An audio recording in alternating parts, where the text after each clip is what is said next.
Judge Padilla, sir. What is your pleasure? Maraming salamat po sa ating tagapamahalang hukom at sa ating pong Ginoong Pangulo. Nais ko lamang pong basahin ng napakaigsing manifestasyon po. The gentleman may proceed with his manifestation. Maraming salamat po. A'udhu billahi minasyaitanir rajim. Bismillahirrahmanirrahim. Alhamdulillah rabbil alamin. Aming mga kasama, ako po'y humihingi ng paumanhin sapagkat dito pong nakaraang linggo, lumabas po sa mga balita na may aligasyon na ako daw po ay hindi sumusunod sa batas. Ito po ay nakalulungkot para sa isang senador, sa isang senator judge, ang masabihan na hindi sumusunod sa batas. Samantalang nung tayo po ay merong mahal na saksi dito, pinaalala po natin sa kanya na harapin ang batas. Noong nakaraang linggo, ang atin pong kaibigan na ombudsman, ang sinabi po ng mahal na ombudsman na ako daw po ay hindi sumunod sa kanilang pasabi na mag-file ng aking counter affidavit. Nakakalungkot po ito sapagkat hindi po ito totoo. Inaamin ko po sa inyo kung ICC lang, hindi po talaga ako susunod. Hindi ako magpapasakop sa ICC. Pero dahil ginagalang ko po ang ombudsman, dahil siya po ay aking kaibigan na itinuturing, dahil nagkaroon na po kami ng napakahabang kwentuhan sa aking opisina nung siya po ay kalihim ng hustisya, nag-file po kami. Ito po, hawak ko po ang original. Dahil sa akin po, importante ang original. Ito po ang original, nakalagay po dito. Nag-file ako. Nakalulungkot po na pati ang media ay nakikisama sa ganitong klaseng propaganda na ang isang senador ay hindi sumusunod sa batas. Isang senator judge. Ito po, maaari ko po kayong bigyan ng kopya, mga mahal kong kasama, para mapatunayan na hindi ko po kayo ilalagay sa kahihiyan. Ako po ay nag-submit ng aking counter affidavit. At ganun din po, humihiling din po ako sa aking mga kasama, lalong-lalo na po sa aking kaibigang Ginoong Pangulo, na sa mga ganitong pagkakataon, hinihingi ko po na tulungan din po ninyo kami. Na maipaliwanag din po namin sa media na meron din po kaming mga pagkakataon na ipagtanggol din ang aming sarili at kami wag husgahang kagad na kami hindi sumusunod sa batas. Yun lamang po, Ginoong Pangulo at tagapangulong hukom. Maraming salamat. Senators Erwin Tulfo, Senator Judge Alan Cayetano, thereafter Senator Judge Tito Soto are recognized. What is your pleasure, Senator Judge Erwin Tulfo? Mr. Presiding Officer, Senate President, ladies and gentlemen, this impeachment court was established to try the Vice President of the Republic. Ang punto ko po rito, kasi napapansin ko po ilang araw na nagagamit po natin ang impeachment court, ang oras po ng impeachment court sa pagpapaliwanag. Naintindihan ko po ang posisyon ng aking kaibigan, si Senador Robin Padilla. Yung kanya pong frustrations. Pero gusto ko lang po sana ipaalala sa ating presiding officer, sa ating pong Senate President, at matanong, ano po ba ang ating ginagamit na rules ngayon? Pwede po ba yung mga problema po labas sa impeachment court na ito o labas sa kaso ng Vice President ay dadalhin natin dito?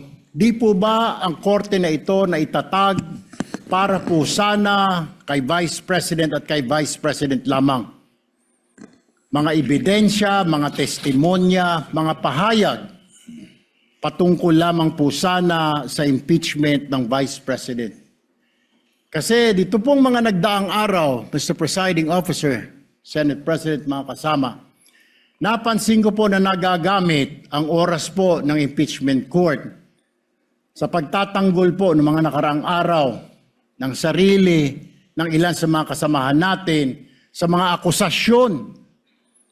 This is not the right forum and the right venue and not the right time to explain your situation. Kung gusto po ninyong mag-eksplika ng inyong mga saloobin, problema, maaari naman po ninyong gawin yan sa labas po ng oras ng impeachment court. Maaari pong sa press conference, nandyan naman po ang Senate media. Anytime po, nandoon sila sa Senate briefing room, press briefing room.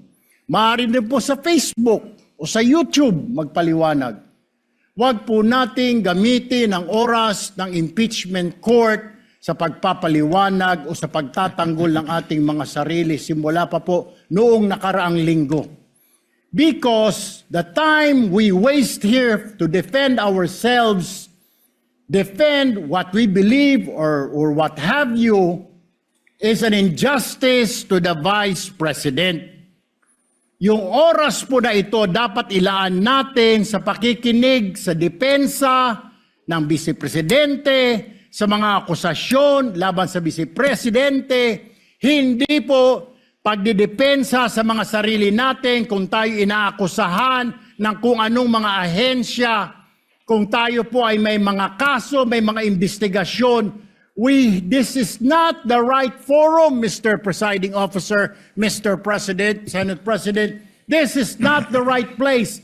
This court was established, was created, the impeachment court, for the Vice President and Vice President only. This should be her time. This should be her forum, not our forum here na ilabas natin ang saloobin natin, mga sagot natin sa mga akusasyon, mga kaso laban sa atin. And this is not also the time, Mr. President, Mr. Presiding Officer, na hanapin yung mga kasama nating nawawala, nakakulong, dapat po doon sa Senado natin, sa sesyon natin, and not here in this court, Mr. Presiding Officer, Mr. Senate President. Kaya pakiusap ko lamang po sana sa ating mahal na Presiding Officer and Senate President, let us follow the rules. May rules ho tayo. Kung hindi naman ho patungkol sa Vice President na sasabihin natin, hindi naman po patungkol sa depensa o prosekusyon ng Vice Presidente natin, then wag na ho natin payagan na magsalita pa po dito because nasasayang. Because every minute, every hour that we waste away from the defense or from the prosecution of the case of the Vice President, it is injustice. It is called injustice to the Vice President, to her family, yung anguish, yung kanyang sama ng loob, yung oras na nakabinbin ang kaso na ito. Let us do this impeachment trial as quickly as possible. If we have to clear the Vice President, then let's clear her. If we have to prosecute, then prosecute her with the evidence kung meron. Not waste our time kung ano-anong sinasabi natin dito to protect ourselves, to defend ourselves. This is not the right forum, Mr. Presiding Officer. Kindly wind up, Mr. Senator Senate Judge President. Erwin Tulfo. This is not the right forum for us to defend ourselves. Bring it somewhere else. Bring it to the press. Bring it to the social media, but not here. Thank you, Mr. President. The remarks of the gentleman are noted. Earlier, Senator Judge Alan asked to be recognized. Are you yielding in favor of Senator Judge Padilla? And thereafter, Senator Judge Soto. Thereafter, Senator Judge Thank you, Padilla, Mr. before the Presiding chair Officer. makes a ruling on the matter. Yes, Senator Judge Alan Cayetano is recognized. Thank you. I'm happy. You may proceed, sir. I'm happy I finally heard Senator Judge Erwin Tulfo is concerned about the justice or injustice to Vice President Sara. That's good news. Regarding the waste of time here, sabi ni Senator Joker Arroyo, it is useless to argue a legal point with a non-lawyer. When Senator Marcoleta brought that up here, nagkaroon ng commotion. Senator Miriam stood up here many times and said, kaya ka nga nagpo 4 years na law school at nagbabar. So let me give my own interpretation. The impeachment court is formed with lawyers and non-lawyers. And we interact, and it's for everyone, and we're equal. But if there's an engineer here or a doctor, and they talk about medical principles, I have to either study and argue on medical principles. Hindi ko pwedeng sabihin, hindi, ganito lang yan, logic lang yan, etc. Di ba? So, ang legal principle natin today is simple, integrity ng court. So, allow me to mention that to the people and help educate my colleague here. The integrity of the court and the justices or judges is always relevant. So if the Supreme Court or COMELEC, Court of Tax Appeals, Sandigan Bayan is being heard and the judges are being threatened, you give them time. So we cannot take the impeachment out of context. May nangyayaring flood control scandal, may nangyayaring gulo sa Team Unity na hindi na united ngayon. We consider Senator Marcoleta and Senator Jinggoy political prisoners, weaponized yung Blue Ribbon Committee at weaponized yung ano. So Mr. President, hindi tama na sabihin na I wasn't, after we brought up the problem with NBI, they doubled down, gumawa pa ng task force. I mentioned 2 colleagues sa SALN, I didn't accuse them. Sabi ko lang, just like Vice President Sara, just because tumaas ang SALN, can we already ask for the BIR, for the AMLA and the bank accounts? So sabi ko, yan ang i-discuss namin sa Monday. Nag-react na, nag-accuse. I did not take up your accusations here today. Si Secretary Vince Dizon, 3 beses na nag-verify sa Taguig. Sinabi na 3 beses na walang ghost. Ngayon, i-verify ulit.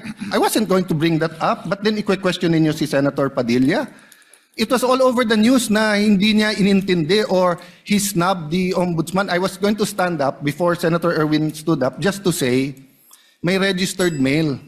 So nung una pa lang, 5 minutes si Senator Tulfo. So I'll take the 5 minutes also if you don't mind. The gentleman may proceed and kindly be mindful of the time. Yes, I will now. So I'm just saying, Senator Padilla just stood up to say, sumusunod siya sa batas. Tapos, kaya humaba to dahil nga hindi importante ata dito yung integrity ng judge. Lastly, kaya sinabi kong it's useless to argue a legal point. Ilang beses ko na narinig dito. It's our job to clear or prosecute the Vice President. Hindi po. It's our job to try and to decide. It's the prosecution's job to try to prosecute, and it's the defense job to convince us na wala. Our job is to try and to decide. And when you decide, you acquit or you convict. Why is that important? These are legal terms. Hindi pwedeng yung nanonood na law student ngayon sasabihin, trabaho pala ng judge to clear or to prosecute. Thank you, Mr. Presiding Officer, Mr. Senate President. Thank you, Senator Judge Alan Cayetano. His remarks are noted. Senator Judge Soto, thereafter, Senator Judge Padilla, thereafter, the presiding officer shall make a ruling. You may proceed, sir. You have 2 minutes. Yeah, thank you, Mr. President, the presiding officer. I do not have 4 years of law, but I have 29 years of lawmaking. And I move that the manifestations of that we have heard be referred to the Senate proper.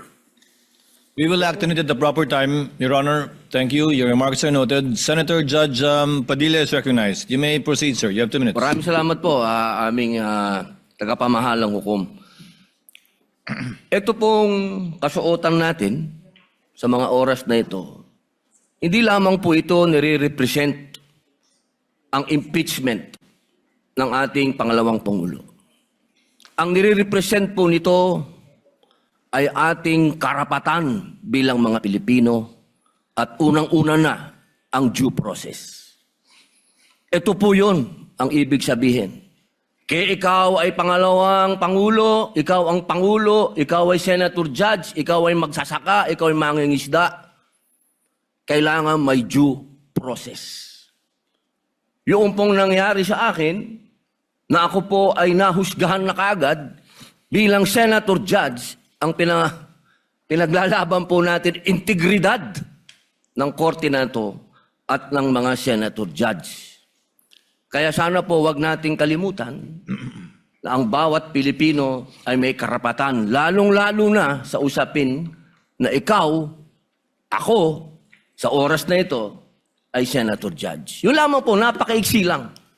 Due process, mga mahal kong kaibigan, mga mahal kong kababayan, maging prosecution, maging defense, sa ating lahat, wag nating kalimutan, pantay-pantay tayo sa batas. Maraming salamat po. Senator Judge Pangilinan, what is your pleasure, sir? Yes, just a very quick manifestation, Mr. Presiding Officer.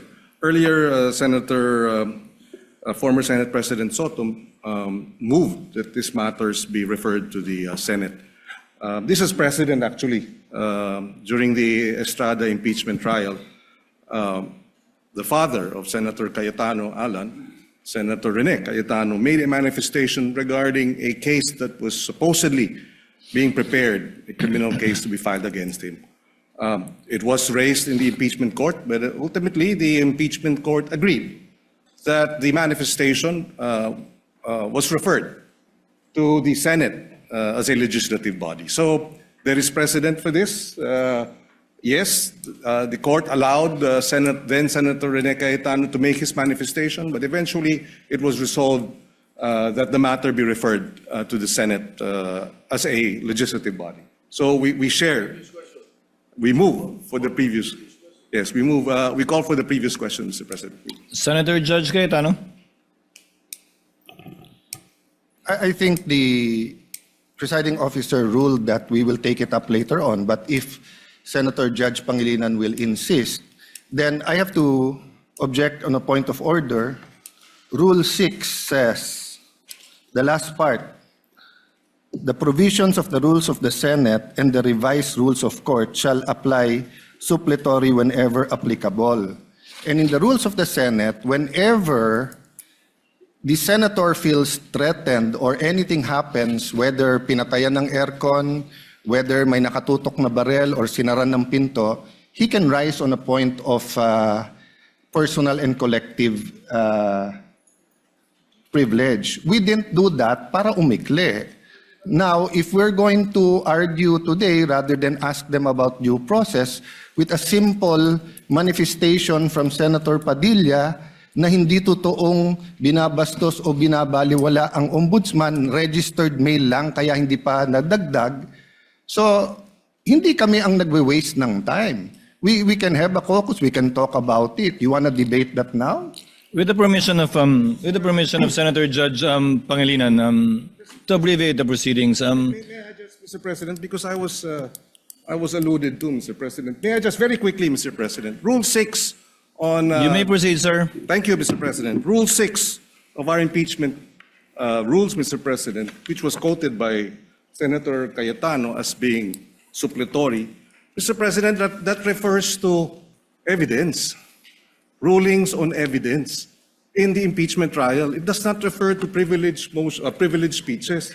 Therefore, the suppletory nature of the rules of court, as well as the Senate rules, refer to matters pertaining to evidence and no other, Mr. President. But in the spirit of liberality, we will allow that. That's precisely why we did not object when he spoke last week. But let us not abuse the liberality of this court, Mr. President. With the permission of Senator Judge Tulfo Erwin, the chair will make a ruling because I believe it is also his position not to prolong this matter in discussing collateral matters not pertaining to the articles of impeachment that we are hearing and trying before the impeachment court.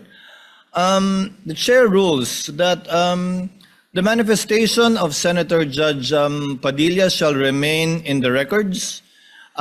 We cite as a precedent to the precedent mentioned by Senator Judge Pangilinan, where the speech of the late former Senator Rene Cayetano was not expunged from the record, but referred to the Senate Senate rather, as a legislative body where it may be taken up. I ask the indulgence of the parties to this case. Wala po kasi kaming session. Ito lang po ang pagkakataong nakakapagsalita at nagkikita-kita kami habang recess kami. Pero umaasa ako, within hearing distance of my colleagues, na kapag ka nag-resume na po ang Senado sa susunod na linggo matapos ang sona ng Pangulo, may pagkakataon na po ang bawat miyembro ng Senado bilang senador, hindi bilang senator judge, na mailabas yung mga hinaing o anumang nais nilang sabihin kaugnay sa anumang nagaganap o nangyayaring hindi tama sa kanila o ginagawa laban sa kanila. And that, I think, is the proper forum for us to ventilate, discuss, look into, and if necessary, investigate the allegations and or accusations against senator judges in their capacity likewise as senators. So ordered. Officer. What is the pleasure of Senator Judge? I will just Cayetano? manifest, I correct myself, it was stamped, not registered mail. And since I agree with the ruling, I will not anymore argue the Thank you, other sir. rule that correlates with Rule 6. Thank you. Thank you, sir. Noted that it was stamped. The Senate President, thereafter, Senator Judge Erwin Tulfo. Thank you, Mr. Presiding Officer. Hopefully, we can move on after the manifestations of the gentlemen. Let me appreciate and thank the ruling of the Presiding Officer to refer the manifestations as well as the comments of our colleagues to the Senate acting as a legislative body. 8 days na lang po ay magko-convene na ang Senate at doon rin ho natin pag-uusapan itong mga mahalagang bagay na pag-usapan ho natin ngayon. At kanina po ay narinig ko po yung komento ng ating kasamaan si Senator Romit Padilla at ito po yung mga bagay na dapat rin po nating talakayin pag nagbukas na po ang Senado in 1 week's time. So with the indulgence of our colleagues, importante ho yung oras ng trial sa mga darating na panahon. Nasabi ko nga nung mga ilang araw na mahaba pa yung ating dadaanan. Ito ay 7th day pa lang out of the 102 days na dadaanan ho natin. Kaya bawat oras, bawat segundo ay napakalaga. At nagpapasalamat po ako sa ating mga kasamahan dahil po sa kanilang masusing pag-participate ho dito sa ating impeachment. Pero dadating rin po tayo doon sa pagtatalakay nitong mahalagang issue pagbukas po ng Senado. Maraming salamat, Mr. Presiding Officer.